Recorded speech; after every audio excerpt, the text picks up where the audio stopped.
ڈرامے کی next episode میں آپ لوگ دیکھیں گے کہ کر لیا ہے اسود نے عائشہ سے اپنی محبت کا اقرار۔ اسے صاف صاف الفاظات میں کہہ دیا ہے کہ عائشہ مجھے لگتا ہے کہ مجھے تم سے محبت ہونے لگی ہے، اور عائشہ اس بات پر چپ کر جاتی ہے کیونکہ اس کے پاس اس بات کا کوئی جواب ہی نہیں ہوتا۔ دوسری طرف احتشام سن لیتا ہے عائشہ اور جویریہ کی باتیں، جس کی بنا پر احتشام کو پتہ چل جاتا ہے کہ عائشہ اسود کو بے حد پسند کرتی ہے،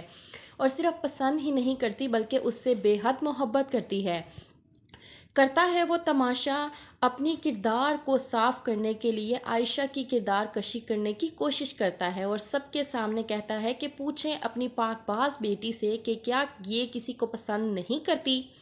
اس بات پر نائلہ ڈانٹتی ہے احتشام کو اور کہتی ہے کہ یہ تم کیا بکواس کرنے کی کوشش کر رہے ہو۔ احتشام کہتا ہے کہ میں بالکل ٹھیک کہہ رہا ہوں، یہ سب کچھ صرف اور صرف یہ اس لیے کر رہی ہے، مجھے اس لیے بدنام کرنے کی کوشش کر رہی ہے کیونکہ اس کے دل میں کوئی اور ہے، یہ کسی اور کو پسند کرتی ہے، یہ تو مجھ سے منگنی کرنا ہی نہیں چاہتی تھی، اس لیے اس نے یہ سب تماشا بنایا اور مجھے ذلیل کرنے کی کوشش کی۔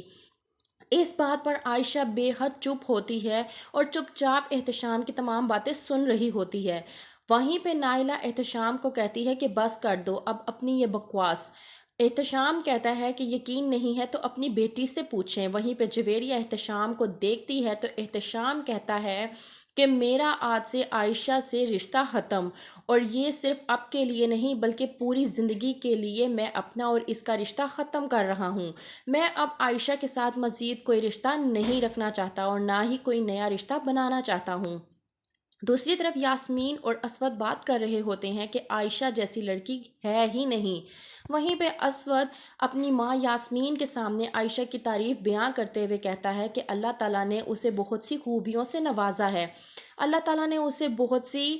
خوبیاں عطا کی ہیں، اس کی زبان میں اتنی مٹھاس ہے، اتنی تاثیر ہے کہ وہ جس کسی سے بھی بات کرتی ہے وہ انسان اس کا ہو جاتا ہے، یہاں تک کہ اگر کوئی انسان بگڑا ہوا بھی ہو تو وہ اس کی بات مانتے ہوئے تمام تر وہ کام کر جائے جو وہ کرنا نہیں چاہتا۔ اسود سیدھے سیدھے لفظوں میں یہ کہنا چاہ رہا ہے کہ اس سے عائشہ سے محبت ہو چکی ہے، اور یہ تمام تر باتیں سن لیتی ہے انوشے پلانٹ کے پیچھے سے، اور اس سے یہ برداشت نہیں ہوتا۔ چلی جاتی ہے وہ سیدھا عائشہ کے گھر اور جا کر اس کو ذلیل کرنے کی کوشش کرتی ہے اور کہتی ہے کہ تم نے میرے ساتھ یہ سب کچھ ٹھیک نہیں کیا۔ نائلہ کہتی ہے انوشے سے کہ اب تم کیا بکواس کرنے کے لیے آ گئی ہو۔ وہیں پہ انوشے کہتی ہے کہ آپ یہ اپنی پاک باز بیٹی سے پوچھیں جو اتنی پابرتا بنتی پھرتی ہے، اس سے پوچھیں کہ یہ کس کو پسند کرتی ہے اور اس نے کس کی محبت پہ ڈاکہ ڈالنے کی کوشش کی ہے۔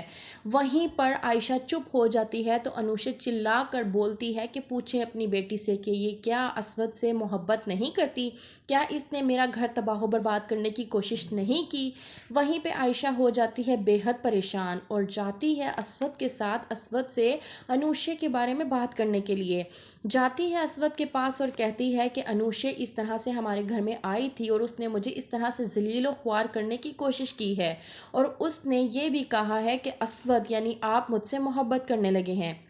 عائشہ کی بات پر اسود کہتا ہے کہ انوشے نے کچھ بھی غلط نہیں کہا، مجھے لگتا ہے عائشہ کہ میں واقعی میں تم سے محبت کرنے لگا ہوں۔ عائشہ یہ بات سن کر دنگ رہ جاتی ہے۔ کیا ہوگا آگے دیکھتے رہیے ڈرامہ سیریل